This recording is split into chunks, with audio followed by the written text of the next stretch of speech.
Trump recently joined podcast king Joe Rogan for a winding 3-hour conversation in which he said some strange things. He discussed UFOs, he talked about the impact of wind turbines on whale brains, and he described a story in which he told North Korea's communist psychopath dictator Kim Jung Un to take a break from killing his own people, go to the beach, and relax. But while these remarks dominated coverage of the event after the fact, something else he said that got far less attention actually stood out to me the most.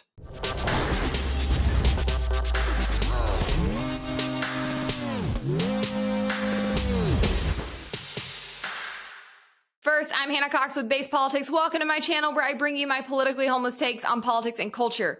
Before we dive in today, make sure you like this video, subscribe to my channel if you have not already, and of course, ring that notification bell so you never miss one of my episodes. So in case you haven't noticed, Trump spends very little time discussing actual public policies, and he's not alone in this, right? He's often come after Kamala for the same thing. I'd say they're both kind of equally guilty. Politics has largely become panem et circenses, the Latin phrase meaning bread and circuses. It's for your entertainment. It's to make you think something substantial is happening that you're participating in, but it's largely a ruse. I remember when I first got involved in politics, people thought it was really boring and wonky and weird of me to care about. And that's because I actually cared about public policy and the factors that determine it. Nowadays, everybody's paying attention to politics because they don't actually have to think that hard or really dig into the weeds or even understand public policy at all. They just have to pick a tribe and dig their heels in. But of the time that Trump does spend discussing policy, I would say even less of it is spent on domestic policy, particularly on economic policy. And that's one reason I just find it so odd when people tell me they think he'll be better on the economy. Where are you getting that? Because I haven't heard even the first hint of a promise of spending cuts. I have heard a lot of promises for new spending, from free IVF for all to giving out corporate welfare to build freedom cities on federal land to baby bonuses, which, by the way, as somebody who does not want kids, actually makes me giggle. Just picturing the government coming to me and being like, okay, but what if we give you $1,000?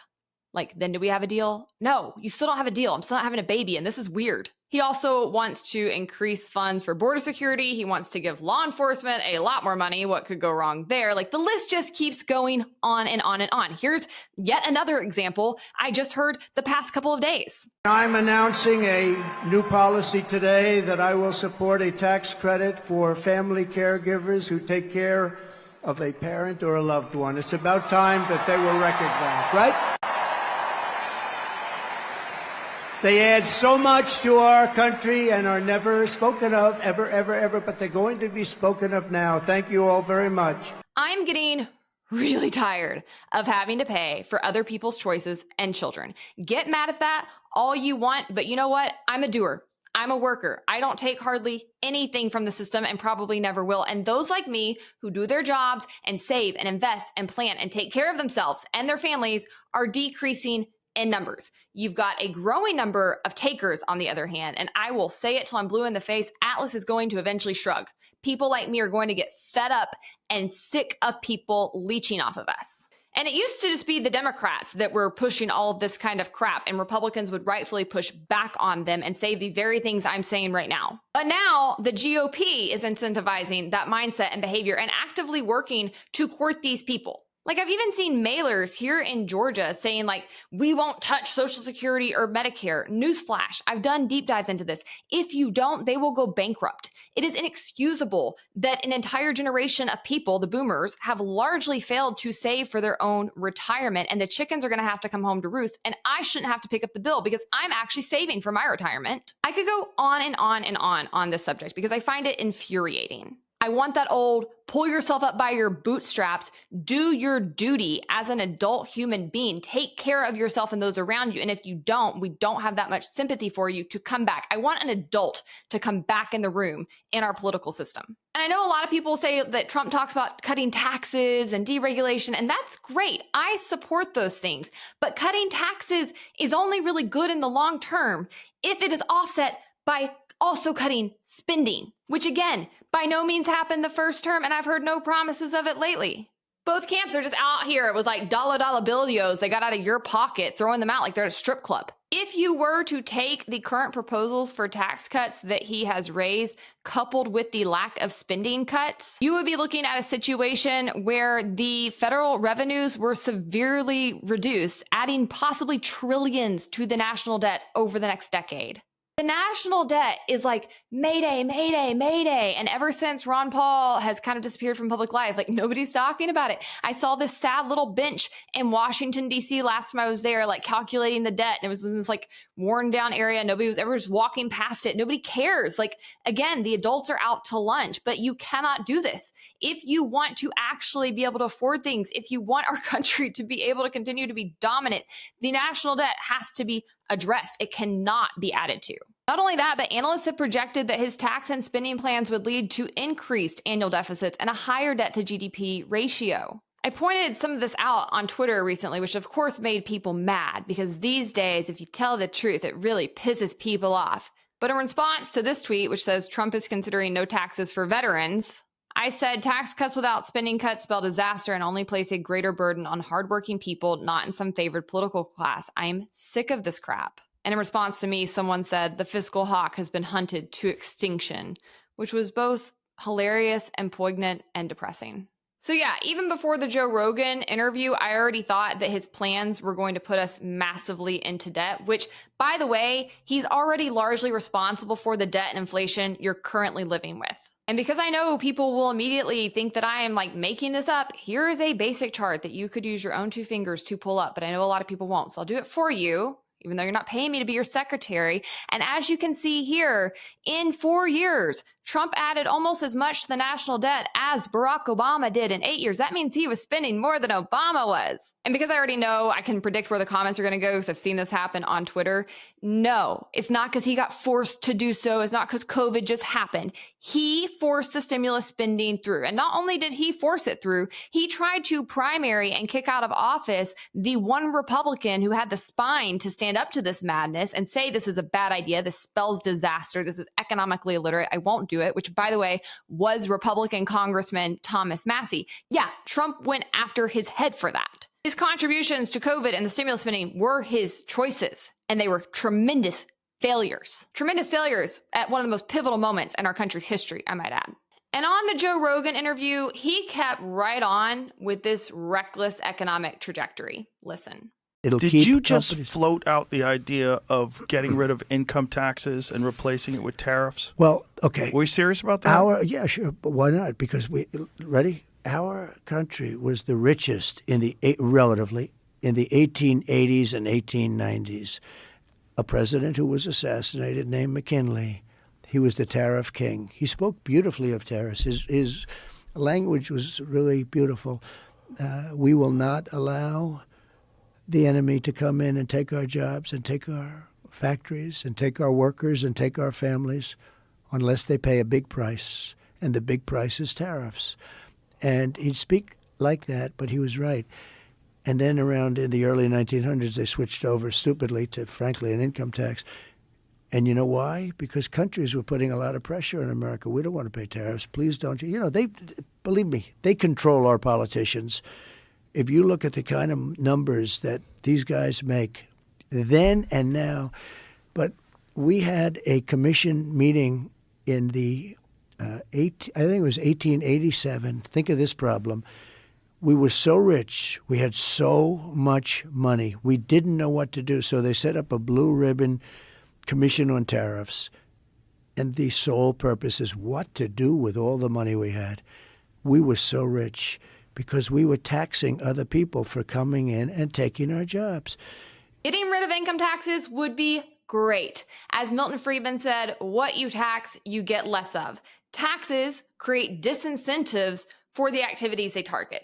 And Friedman's point was that if we tax certain behaviors, we discourage them. So taxing productive activities like income could reduce people's incentive to work and earn more. I think the income tax is immoral. It's atrocious. It's illiterate. I'm all for getting rid of the income tax, but I have like 99 problems with what Trump said in this segment. First, he's just wrong.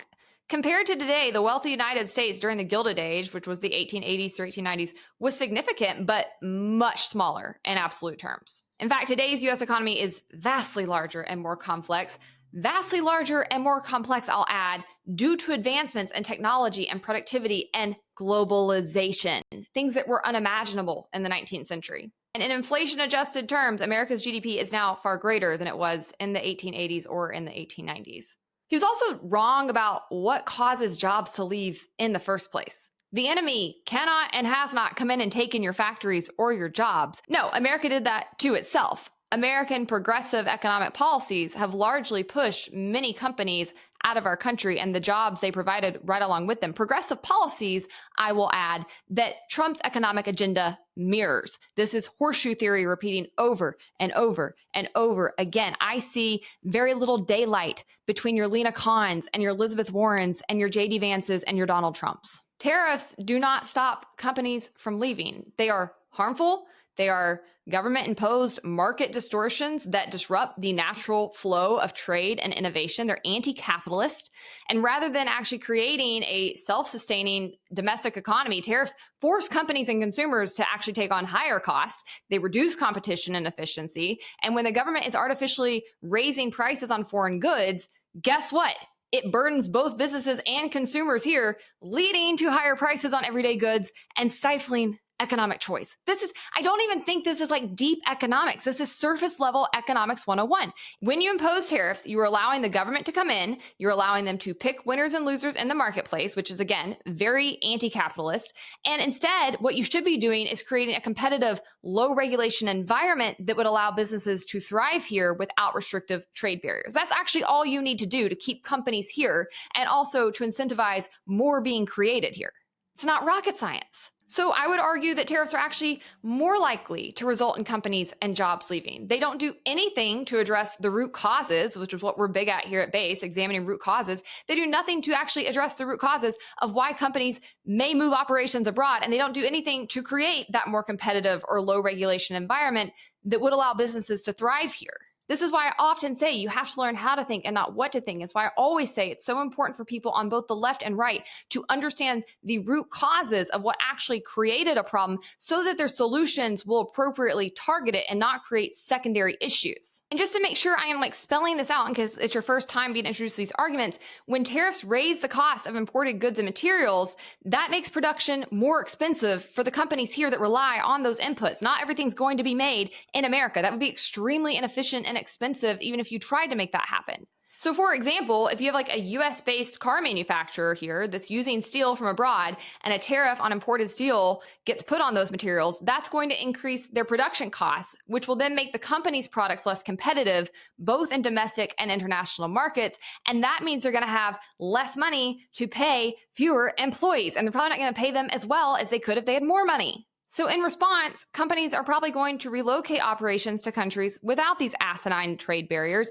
so that they can access cheaper materials and maintain profitability and stay competitive globally. And as a businessman, he should know this.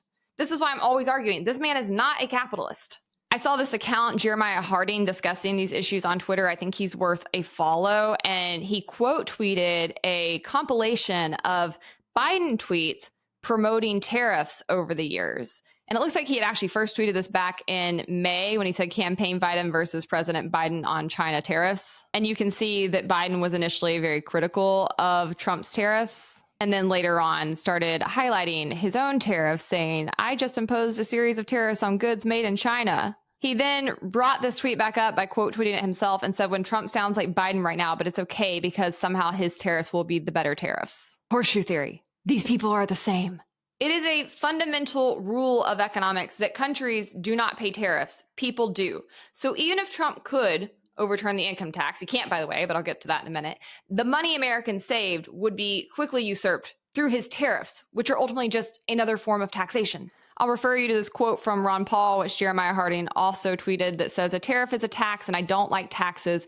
Where does Trump get the power so he can do all this mischief? It's all this economic planning and it's too much power in the hands of the president. Jobs will be hurt by these tariffs. The numbers never pan out. And that was Ron Paul from 2018. You could not raise enough revenue with tariffs to fund even a fraction of the current government. Like I said, all this would mean is that Americans were essentially getting taxed in a different way. And this would lead to a massive increase in the debt on top of that, it's not only economically illiterate, I think it's economically suicidal. I can't imagine someone who truly loves America coming up with these kinds of plans. They sound like they're coming from our enemies. They would kneecap us.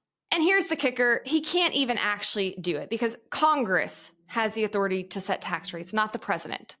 This is Civics 101, but I know American government public schools aren't actually providing that anymore, so I'll give you a crash course. In order to pass a bill making the income tax zero, you'd have to have a majority vote in both the House of Representatives and the Senate, which, by the way, it's going to be like down to the wire in both chambers. It looks like probably Republicans will keep the Senate. I know a lot of people are hoping that Democrats get the House. That way, at least you have gridlock. I am a huge fan of gridlock, I gotta say.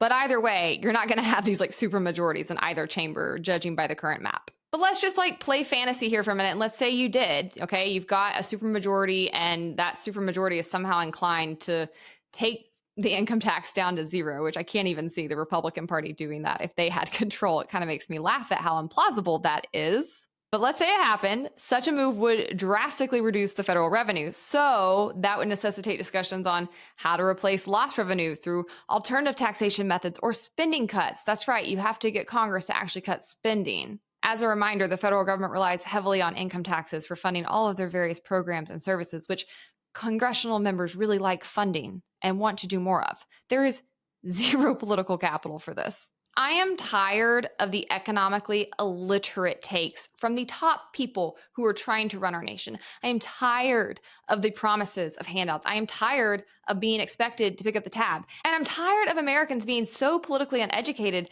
that they cheer when they hear stuff like this instead of recognizing it for what it is. Just because something sounds good does not mean it's good for you. Stop getting played, please. All right, guys, I hope you liked this episode. Make sure to like the video, subscribe to my channel if you have not already, and if you want even more content, you can follow me on Instagram, Twitter, or TikTok.